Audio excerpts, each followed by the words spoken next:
Olá, amigos de estudos bíblicos. Estamos muito felizes porque temos aprendido muito a respeito de Deus, temos sido íntimos de Deus, Ele tem nos falado através da sua palavra e nós temos conversado com Ele através da oração. E hoje estou contente com você que chega, é muito bem-vindo, com você também que está a tempos, para estudarmos mais da Bíblia. E eu gostaria que você tomasse a sua Bíblia impressa, se você a tem, ou a sua Bíblia virtual. Hoje nós vamos para o Velho Testamento. Nós vamos lá para o livro de Isaías. Isaías, lá no Velho Testamento, capítulo 40. Gostaria que você ficasse aberto o texto, nós vamos estudá-lo durante a meditação. Vamos ler apenas alguns versículos inicialmente em Isaías 40. E hoje nós vamos trabalhar, pensar, refletir o segredo da vida. Saber esperar. Será que nós temos esse segredo? O segredo da vida, saber esperar. Bíblia aberta? Então vamos ler. Inicialmente, Isaías 40, 27. Por que, pois, dizes, ó Jacó, e falas? Ó Israel, o meu caminho está encoberto ao Senhor, e o meu direito passa despercebido ao meu Deus? Isaías 40, 30. Os jovens se cansam e se fatigam, e os moços e exaustos caem. Versículo 31, Isaías 40. Mas os que esperam no Senhor renovam as suas forças, sobem com asas como águias, correm e não se cansam, caminham e não se fatigam. Bíblia lida, oremos. Pai querido, como é bom a gente poder estar na Tua presença diariamente e agora juntos com os nossos irmãos na escola dominical. Agradecidos por cada vida que está a participar do estudo de hoje. E vem, Senhor, falar ao nosso coração. Nos alimente, me usa como instrumento para que cresçamos mais em Ti e que a nossa fé aumente cada vez mais no Senhor e que a nossa vida possa ser um instrumento em Tuas mãos para falar das boas novas de salvação. Agradecemos ao Pai por este momento e oramos em nome de Jesus. Amém. O segredo da vida, saber esperar. Nós que trabalhamos com a literatura, professores de língua portuguesa, nunca esquecemos de Machado de Assis, o grande romancista brasileiro. E ele tem uma frase bem interessante: saber esperar é tudo. Será que nós sabemos esperar? E ao olharmos para o nosso país é um país em que a agricultura é trabalhada o ano todo. E os agricultores chamam a minha atenção, os lavradores. E a gente percebe que, para eu ser um bom trabalhador no campo, a agricultura é uma arte de esperar. E os agricultores têm que saber esperar. Lança a semente e aguarda para que possa colher o fruto. E também a difícil arte de saber esperar. Na atualidade, nós estamos vivendo dias em que as pessoas estão no vapt-vupt, as pessoas estão correndo, é uma correria, a tecnologia imprime isso tremendamente, e as pessoas não estão sabendo esperar. Estão ansiosas, nervosas, tensas, porque não aprenderam a arte de esperar, não sabem esperar. E o profeta Isaías, o texto que nós vamos trabalhar no estudo de hoje, ele estava vivendo um momento assim com o povo de Israel. O profeta Isaías, na verdade, nós todos sabemos, o livro dele é 66 capítulos, até desafio aí como lição de escola, lição de casa, você ler o livro de Isaías. É um livro muito profundo, né? Ele era de uma descendência realeza. Então, quando você lê, você percebe que a escrita dele é bem sofisticada, mas dá para entender. Era casado com uma profetisa e ele teve 2 filhos. E o profeta Isaías estava em Israel num período bem interessante. Quando a gente vê a história do povo de Israel, a gente sabe que era um Reino Unido, com o primeiro rei de Israel, Saul, depois Davi, Salomão. A partir de Salomão, a divisão do reino. O reino do norte, chamado Israel, com 10 tribos, que ficou governado por Jeroboão, e o reino do sul também, chamado Judá, com uma tribo e partes da tribo de Benjamim e Simeão, governado por Roboão, filho de Salomão. O profeta Isaías viveu esse período, no seu contexto histórico. E ele passou por 5 reis de Judá, do reino do sul. Ele passou por Uzias, passou por Jotão, por Acás, por Ezequias e Manassés. Em todo esse período ele foi a boca de Deus alertando o povo de Israel. Por quê? Quando a gente olha agora para o contexto religioso do período em que viveu Isaías, era um período em que esses reis, Uzias, Jotão, Acás, Ezequias e Manassés, e o próprio povo não estavam firmes no Deus verdadeiro, no Iavé. Eles abandonaram a Deus, foram a práticas de pecados abomináveis e a adoração de outros deuses. Era um período que a idolatria se fazia presente. E o profeta Isaías esteve nesse período alertando o povo. Ele era a boca de Deus, falava acerca dessa verdade. E era um povo que vivia muito de aparência religiosa. Então era esse período, esse era o contexto histórico e religioso do povo de Israel, onde vivia Isaías. E é claro que nós sabemos bem as consequências. Deus avisa a cada um de nós dos caminhos que não agradam a Ele. Ele mostra hoje pela Bíblia, pela pregação, pelos profetas, hoje são os pastores, líderes religiosos que pregam, ele alerta. E assim foi para o povo de Israel. Eles foram alertados do seu pecado. Isaías estava ali, firmemente, mostrando a eles que deviam mudar de vida, mudar de comportamento. Mas o reino do norte não adorou a Deus, e o reino do norte foi tomado pelo Império Assírio, e houve a queda do reino de Israel lá pelo ano de 722 a.C. E é claro, o reino do sul, onde estava inserido Isaías, também passou pelo mesmo processo. A Babilônia veio e os levou. Deus usou esses impérios para repreender o povo, para corrigir o povo de Israel. Esses momentos difíceis vêm dados por Deus para nós, para que a gente ande no caminho certo. Todo pai ama seu filho, e todo pai repreende o seu filho. Assim Deus o fez com o povo de Israel. Eles foram levados cativos para eles perceberem a necessidade de viver uma vida dependente de Deus. E é claro que havia uma profecia, que eles iriam ficar 70 anos, e eles voltariam para Jerusalém. Mas Isaías, no capítulo 40, começa a descortinar para nós a ideia de hoje, né? Saber esperar, o segredo da vida. E lá no capítulo 40, versículo 27, que nós lemos inicialmente, foi o primeiro versículo, nós ouvimos: por que, pois, dizes ao Jacó e fala ao Israel? É Isaías falando ao povo. O meu caminho está encoberto ao Senhor, e o meu direito passa despercebido ao meu Deus. Nesse momento, eles começaram a sentir o drama que eles estavam vivendo agora na Babilônia. Estavam lá isolados. E eles não acreditavam que Deus iria trazê-los de volta.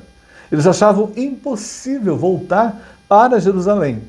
E nesse texto a gente começa a perceber que o povo de Israel já está sentindo, lá na Babilônia, agora exilados, que eles estavam esquecidos pelo Senhor.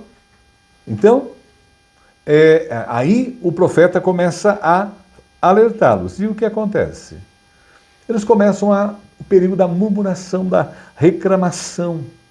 Nós temos que tomar muito cuidado com os nossos lábios em relação a Deus. A pessoa que reclama, ela não confia em Deus. A pessoa que murmura, ela não confia em Deus. Ela não espera em Deus.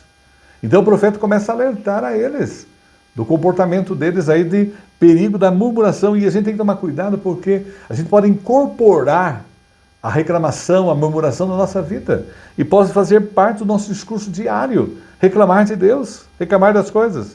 E quando nós vamos lendo o livro de Isaías, a primeira parte dele, o capítulo 1 ao 39, é claro, são as profecias de julgamento e condenação, porque o povo não andou nos caminhos de Deus, que vem consequências.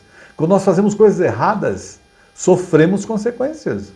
É a lei sábia, colocada pela palavra e alertada ao povo de Israel até o capítulo 39. Mas veja bem, eu estava a ler o teólogo Walter Brueggemann, americano, e ele, nessa parte do texto, ele faz uma colocação bem pertinente. Isaías convoca a comunidade a mudar a sua forma de agir e pensar. O momento em que ele convoca o povo a ter esperança, não é? A esperar em Deus, a esperar no Senhor. Porque tudo tem solução em Deus. Ele é o que pode resolver todos os nossos problemas. Nada foge do controle do Senhor Deus. E mesmo em meio à incerteza é o medo, né? Ele havia prometido: vocês vão para o cativeiro, mas vocês vão voltar a Jerusalém. E aí ele faz, o texto coloca que nós temos que superar as adversidades, obstáculos, né? E com coragem e confiança. E não estamos imunes. Nós andamos com Deus, vivemos com Deus, procuramos andar nos caminhos de Deus. Mas há pessoas que às vezes estão conosco, agem em desarmonia a Deus e nós sofremos consequências também. E nós estamos junto delas para ajudá-las a que elas se arrependam, mudem de vida, tenham outro comportamento e sirvam a Deus de todo o coração. Porque nós somos dependentes de Deus em tudo. E é claro que a partir do capítulo 40 até o 66, nós começamos a ver Isaías mostrando a esse povo que já estava reclamando, murmurando que eles não iam sair dali, não estavam acreditando no poder de Deus, não estavam acreditando em Deus. Porque as provas vêm para fazer com que a gente acorde e passe a depender de Deus, que nós não somos nada sem Deus. O centro da nossa vida é Deus.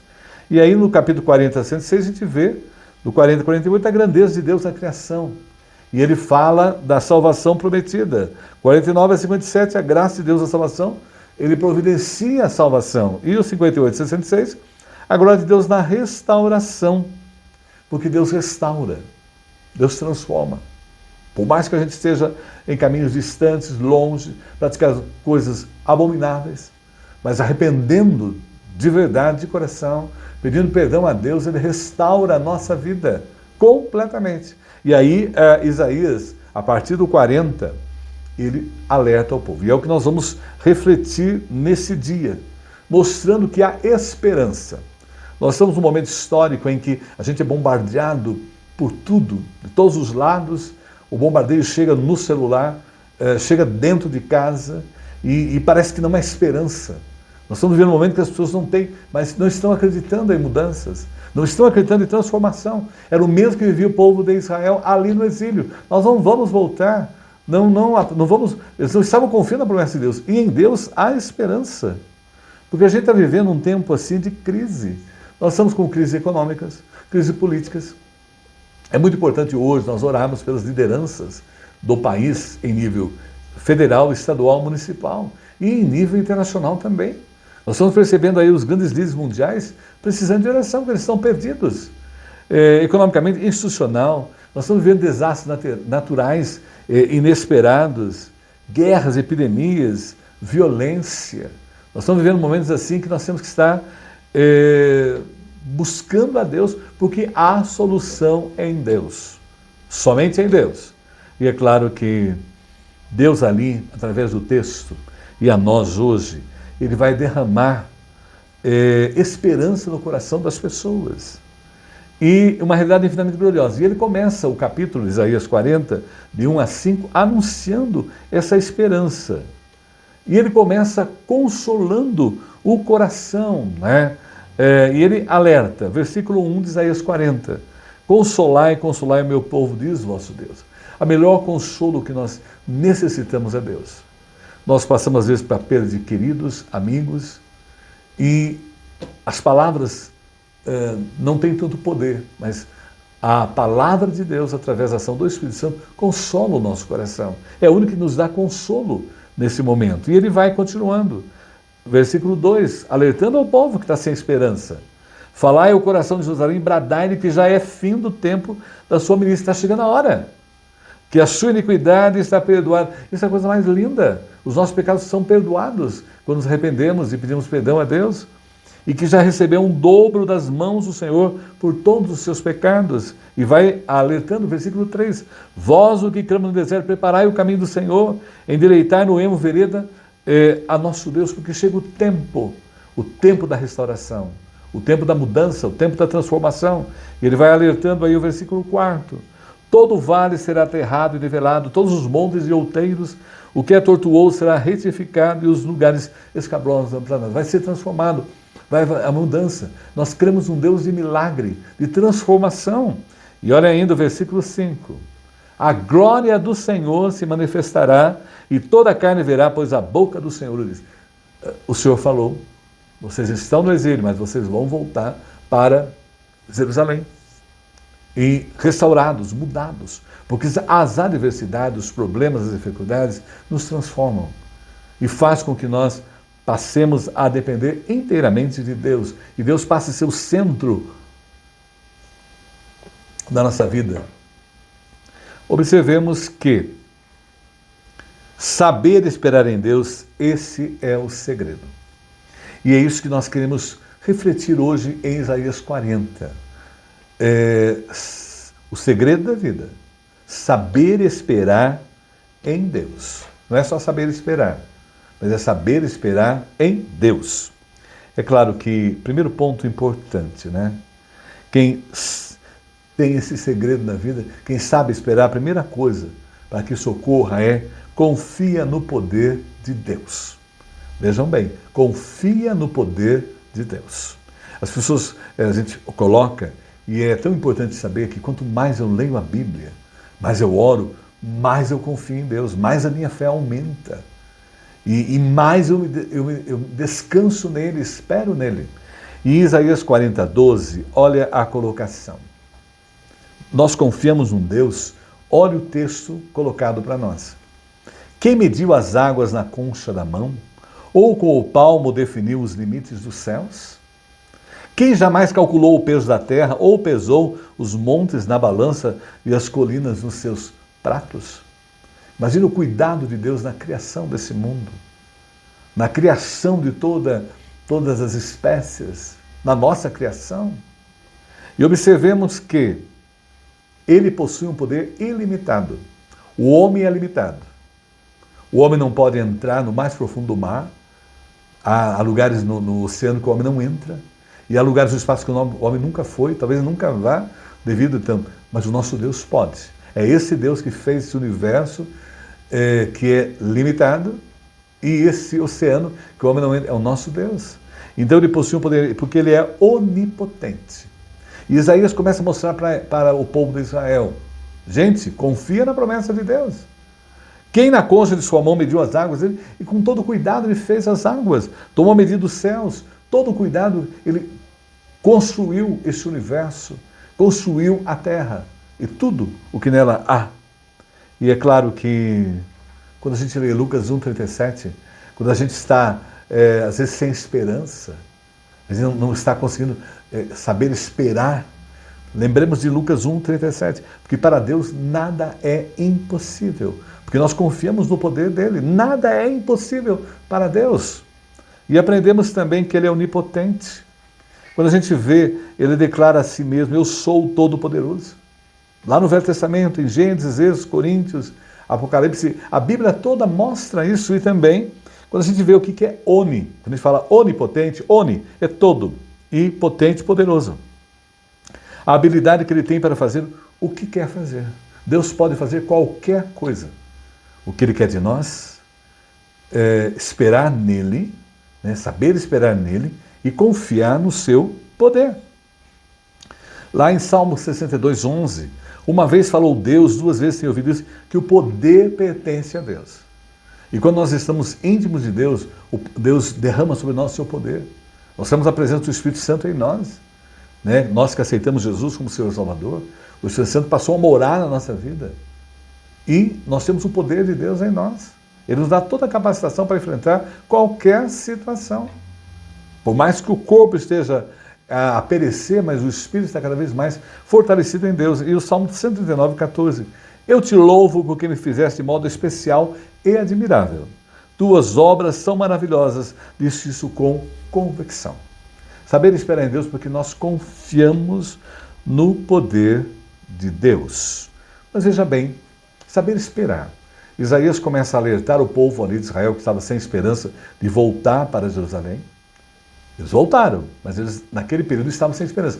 E Isaías conclama a ter esperança. A mesma coisa nos dias atuais. As pessoas estão sem esperança, não estão acreditando em mudanças. Agora veja bem, segundo ponto importante, saber esperar. Além de confiar no poder, confia na sabedoria de Deus.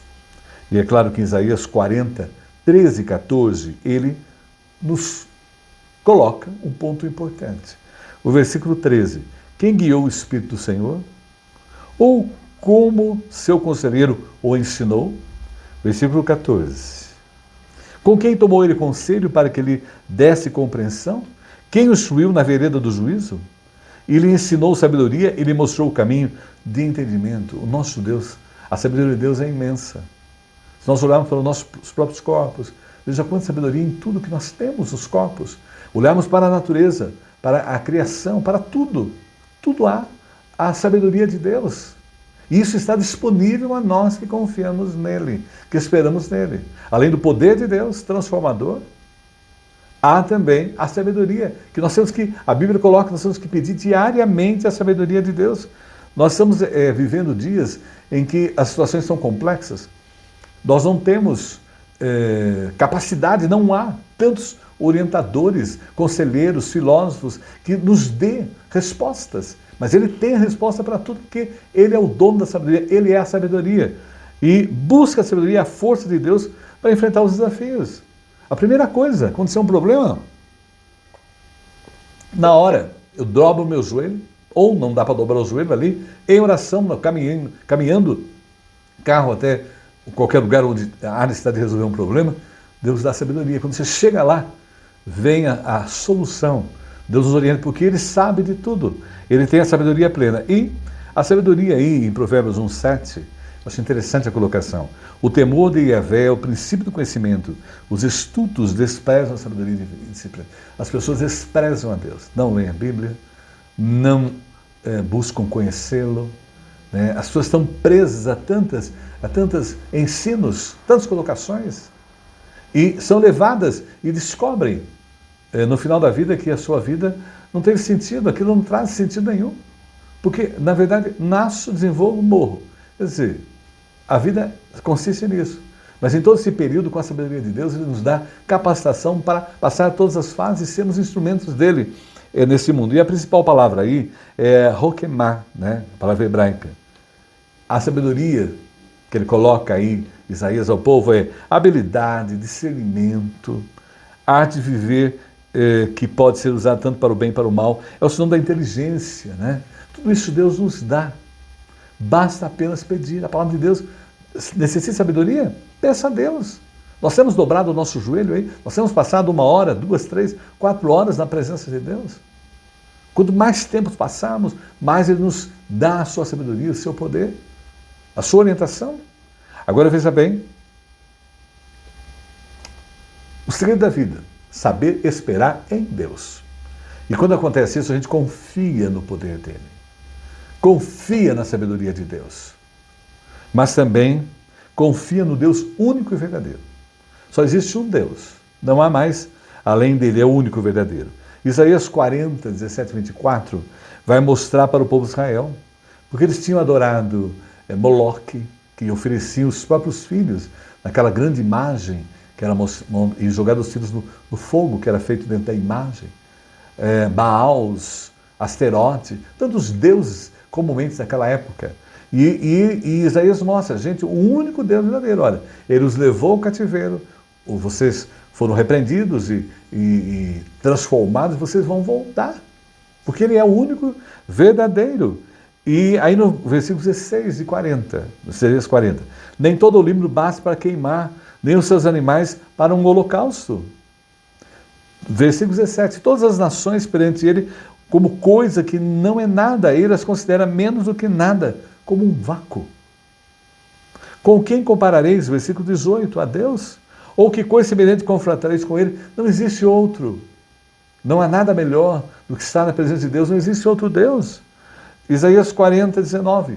O artífice funde a imagem, ourives a cobre de ouro, e cadeias de prata forja para ela. Que era comumente, né? Faziam as imagens do deus Moloque, dos Astarotes, Balaíns, e os deuses daquela época. Era uma coisa fundida, era uma coisa que não tem vida. Precisavam ser carregados, todos aqueles deuses, aqueles que vinham em batalha, guerra, tinha a própria carroça para carregar tudo aquilo. O nosso Deus não é, o nosso Deus está totalmente novo, Ele é o único verdadeiro. Não tem sentido. E o versículo 20, olha lá. O sacerdote idólatra escolhe madeira que não se corrompe e busca um artífice pedido para sentar uma imagem esculpida que não oscile. Aquilo não tem sentido. É mudo, morto. Precisa ser carregado.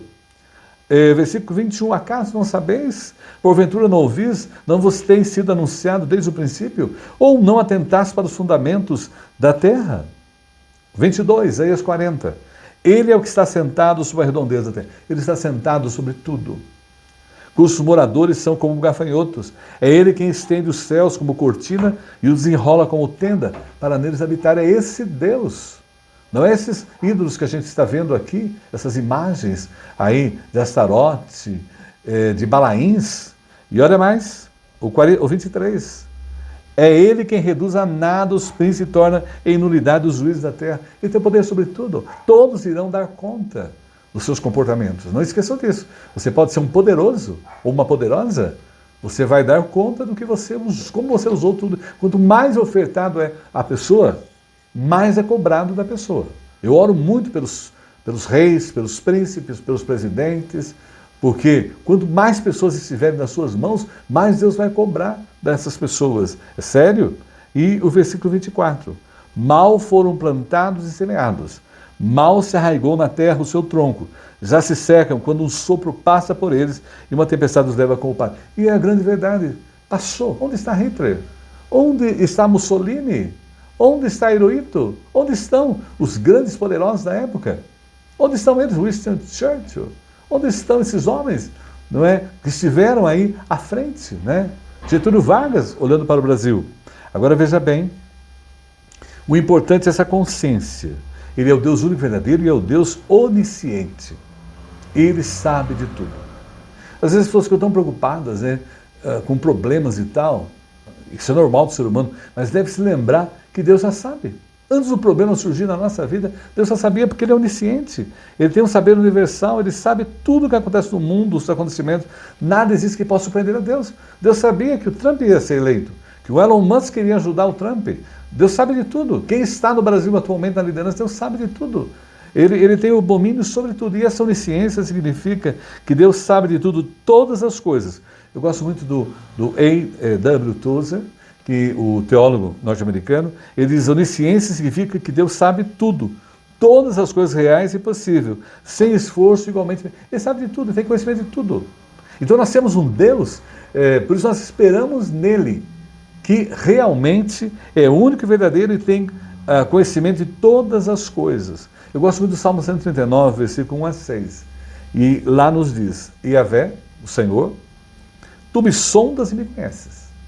Sabes quando me assento e quando me levanto.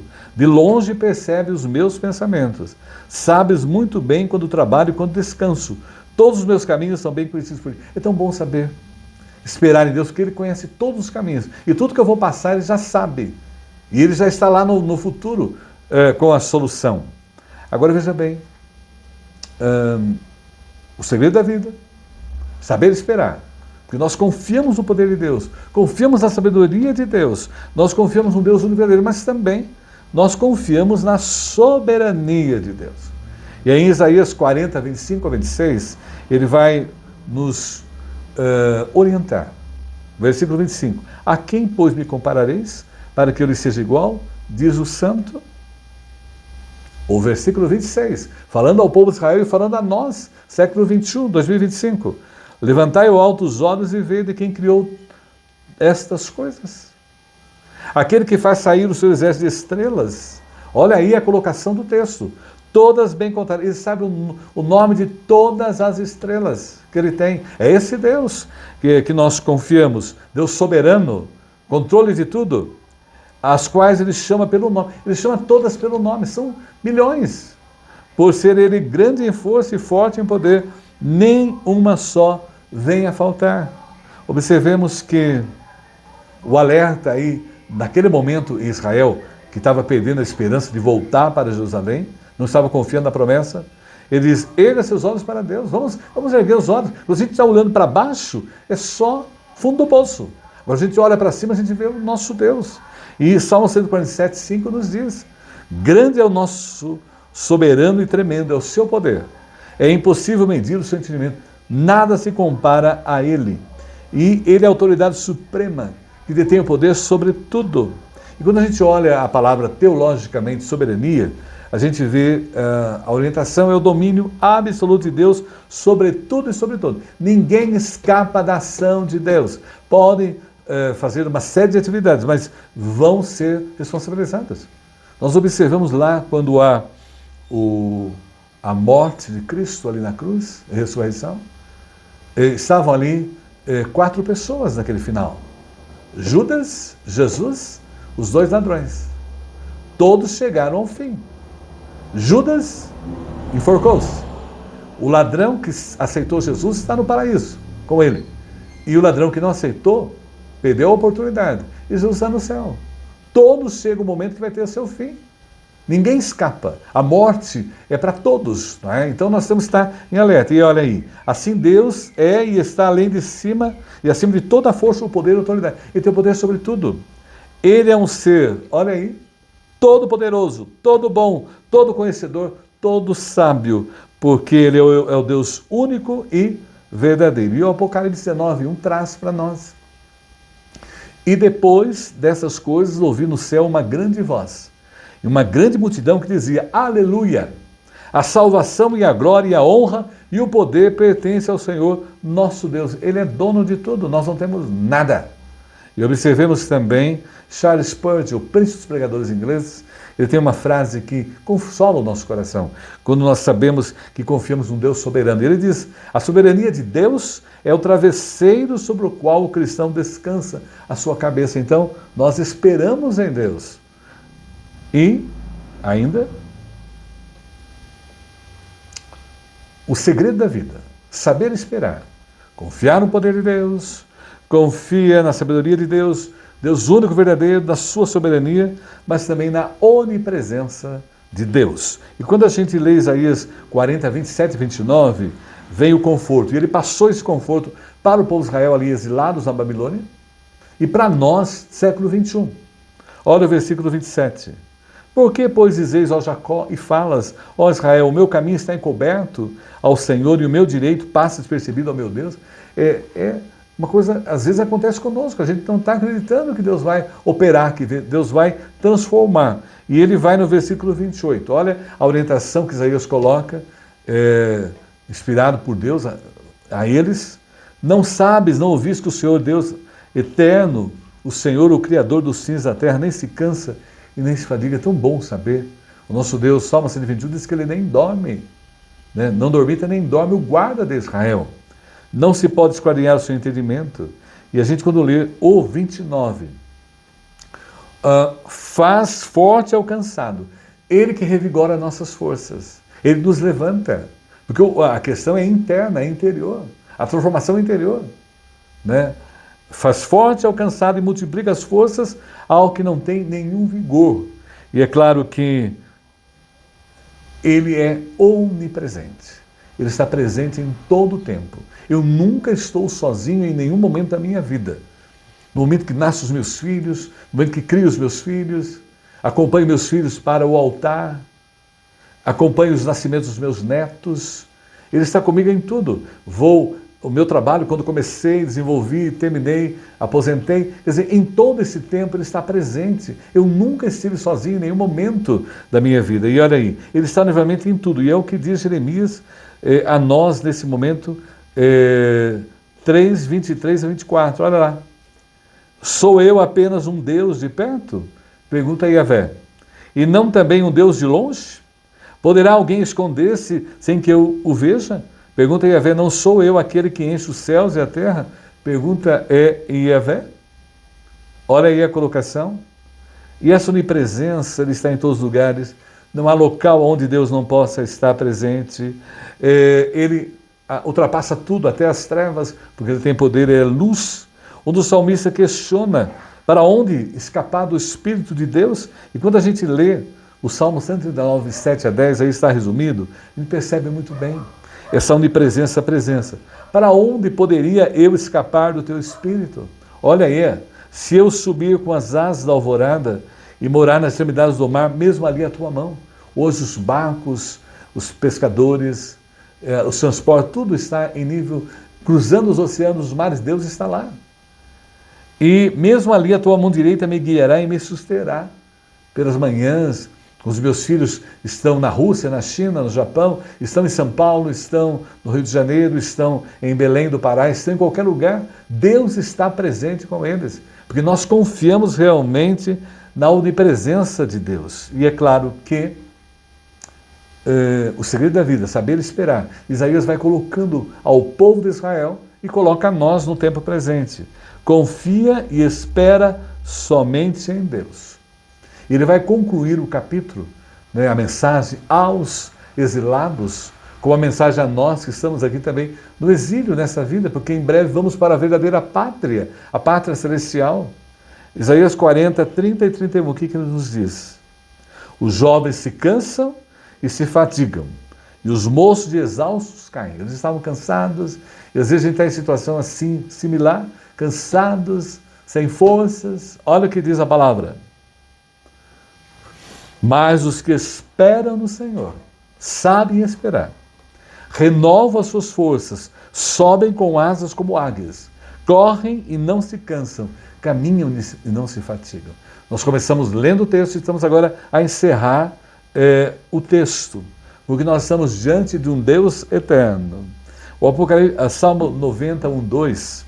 Antes de nascer os montes e criar a terra e o mundo, eternidade, eternidade, tu és Deus. Lá em Apocalipse 22, 13. Eu sou o alfa e o ômega, o primeiro e o último, o princípio e o fim. Ele é eterno. Nós temos um Deus eterno. Eu sou mortal, temporal. Deus está acima. E ele é o grande eu sou. Somente no Velho Testamento, quando ele se manifesta ao povo de Israel, quando sai do Egito, ele mostra esse poder, essa grandeza. E ele não muda, né? Eu acho muito especial isso. Ele não muda seu caráter em propósito, ele não pode mudar, nem piorar. Ele é o mesmo Deus que esteve com Moisés, com Abraão lá, 4.000, 3.000 anos atrás, é o mesmo que está hoje com você e comigo. E a gente percebe muito bem isso em Malaquias 3,6. Porque eu, o Senhor, não mudo, por isso vós, ó filhos de Jacó, não sois consumidos. Nós esperamos nesse Deus, não é um qualquer. E observe bem aí em Tiago 1,17 também no Novo. Toda boa dádiva e todo dom perfeito vem do alto, descendo do Pai das luzes, em quem não há mudança, nem sombra, nem variação. Os homens mudam, todos mudam, mas Deus é o mesmo sempre. Concluindo com o último versículo do texto. Mas os que esperam no Senhor renovarão as suas forças. Olha aí, os que esperam sabem esperar. Subirão com asas como águias, vamos voar como águias. Correrão e não se cansarão. Caminharão e não se fatigarão. Aqueles que esperam esperar no Senhor. E quando a gente analisa as características de uma águia, a gente percebe que as águias vivem nas alturas com segurança. A nossa mente não está presa a esse mundo. A nossa mente está no céu. Buscar as coisas do alto, pensar nas coisas do alto. O apóstolo São Paulo orienta, né? E o potencial dela, ela atinge 2 quilômetros de altitude. Ela voa 2 quilômetros de altitude. A nossa mente não está presa, focada nessa vida, presa a um problema, presa a uma situação. Porque nós temos um Deus que soluciona tudo, um Deus todo-poderoso. E é o que nós estamos aprendendo aí com Isaías, e ele alertou o povo de Israel, ele nos alerta hoje. Uma outra característica que me chamou em relação à águia, que ele alerta, aí voarão como águias, é uma visão ampla e distante de todas as coisas. Tem uma visão de cima, não é aquela visão limitada. O homem tem uma visão limitada, é como os animais que colocam um cabresto ali, para que ele possa, e aquele tapa, para que ele possa, o animal andar numa direção só, num foco. Não, a nossa visão é ampla, porque é a visão de Deus. E longevidade eles têm. As águias das espécies que dura mais tempo, 70 anos dura uma águia. Então é isso que é comparado aí os que esperam no Senhor. Por isso, concluindo, a importância hoje da nossa meditação, falando no nosso coração, falou ao povo de Israel, e é maravilhoso saber que a profecia Isaías fez e se cumpriu. Eles voltaram para Jerusalém, né? E mais ainda, hoje eles estão lá na Palestina, o Israel está lá, o povo está lá presente. Veja como a promessa se cumpriu até o século 21, 2025. E nós aprendemos hoje, para a nossa vida espiritual, saber esperar em Deus. Primeira coisa importante, confia no poder de Deus. Confia na sabedoria de Deus. Confia no Deus único e verdadeiro.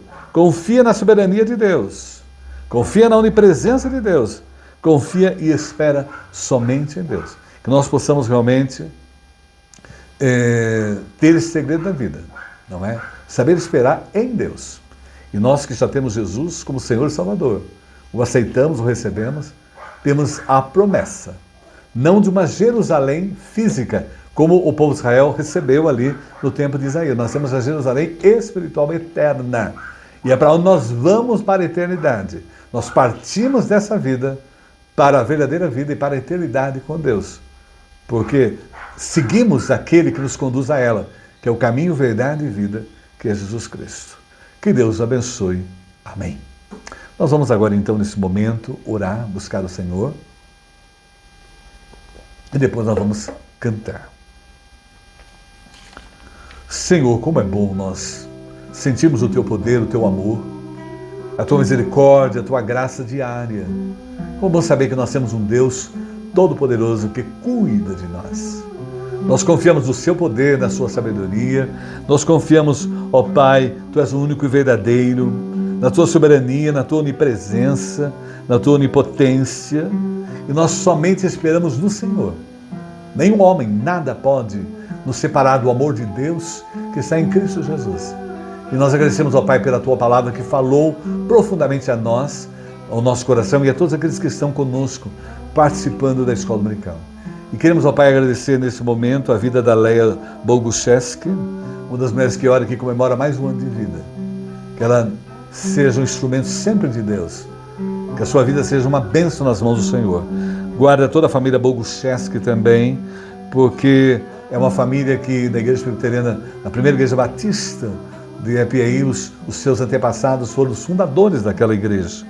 E agradecemos muito pela vida dessa família. Agradecemos ao Pai também pela Giovana Casagrande, porque o Senhor a alcançou com a Tua graça, com o Teu poder, e ela comemorou mais um ano de vida. Também lembramos do Mateus, que é filho do coração da Patrícia, mulher que ora. Ele está respirando sem uso do aparelho. Aos poucos os médicos estão liberando e gratos ao Pai, porque o milagre se fez. A colocação médica ele não sobreviveria. E ele está vivo, Senhor, graças a Ti. E agradecemos muito pela Dona Rosinha, Senhor, 92 anos de vida, nossa amiga querida, guarda a sua vida, abençoe, e que ela possa, ó Pai, desfrutar de um ano de saúde física e espiritual.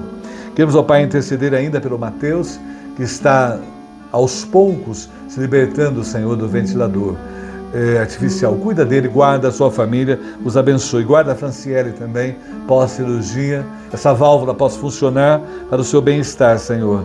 E seja, ó Pai, com a família em luto lá da Helena, Senhor, oramos pela mãe, mas o Senhor a levou para si, nos encontraremos com ela, seja confortando os seus queridos e ela mesma.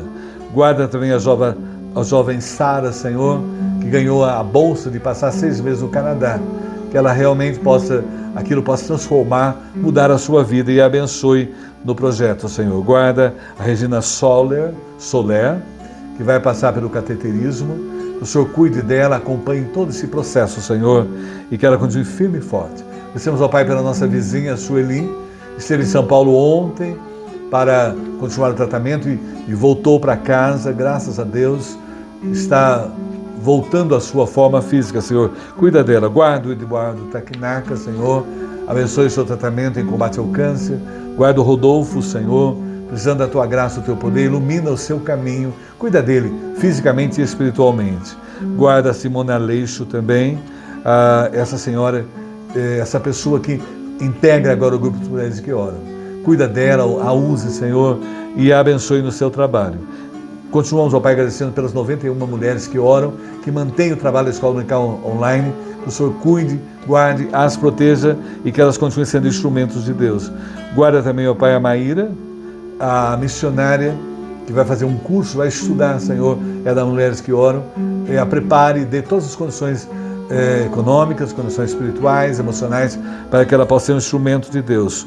Guarda o Senhor de Djalma, Senhor, cuida da sua saúde, da sua recuperação, juntamente com ele, com toda a sua família. Guarda o Senhor João, não é? Pai da Lucinéia, em tratamento. O Senhor acompanhe todo o processo, Senhor.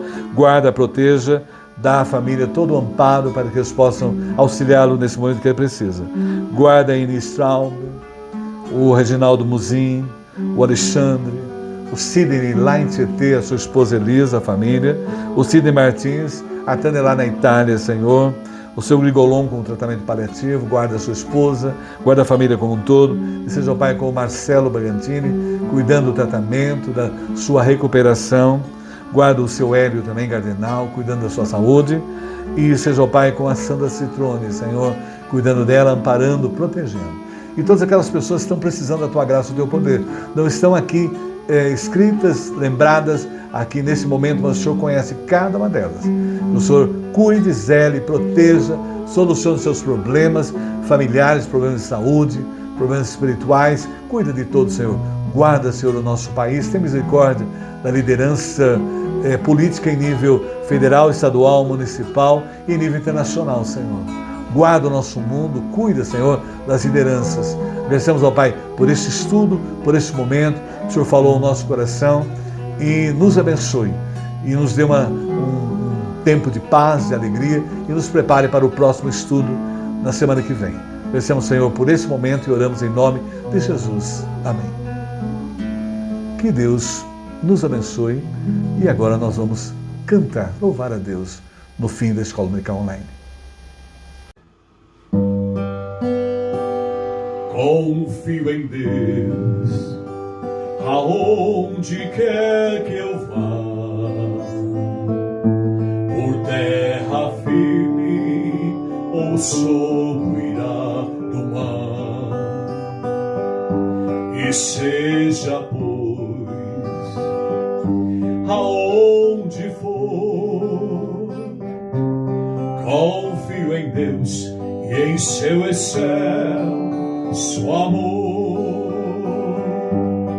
Confio em Deus e sei que me amará, e pela sua mão me guiará, e seja, pois, aonde for, confio em Deus e em seu excelso amor. A linda flor recebe o seu cuidado, meus rios, astros do espaçoso ar, e ele assim cuida de mim. Confio em Deus e em seu excelso amor. Confio em Deus e sei que me amará, e pela sua mão me guiará, e seja, pois, aonde for, confio em Deus e em seu excelso amor. Por vales ou deserto abrasador, com Deus irei e sem nenhum temor, e sua mão conduzirá. Confio em Deus e em seu excelso amor. Confio em Deus e sei que me amará, e pela sua mão me guiará, e seja, pois, aonde for, confio em Deus e em seu excelso amor.